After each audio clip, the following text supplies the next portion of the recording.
Polsek Namlea sita 160 liter sopi ilegal di 2 desa.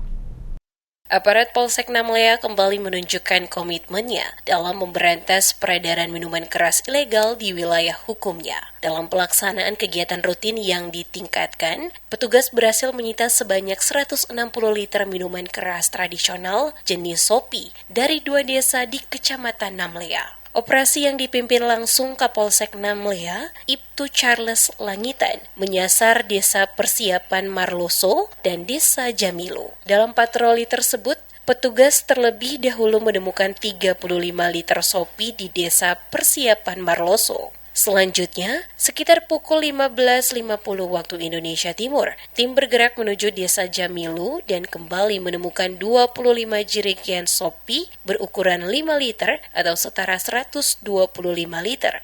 Dengan demikian, total barang bukti minuman keras ilegal yang berhasil diamankan mencapai 160 liter. Kapolsek Namlea menegaskan bahwa pihaknya akan terus melakukan langkah tegas terhadap peredaran minuman keras ilegal yang dinilai berpotensi mengganggu keamanan dan ketertiban masyarakat atau Kamtibas. Kegiatan KRYD menurutnya akan terus dilaksanakan secara rutin dan terukur sebagai langkah preventif untuk menekan potensi gangguan Kamtibas, khususnya akibat peredaran miras ilegal. Ia juga mengimbau masyarakat agar tidak terlibat dalam produksi maupun distribusi minuman keras tanpa izin karena selain melanggar hukum, juga berpotensi memicu konflik sosial dan tindak kriminalitas. Polsek Namlea memastikan patroli dan pengawasan serupa akan terus digencarkan di sejumlah titik rawan di wilayah Kabupaten Buru guna menjaga stabilitas keamanan masyarakat.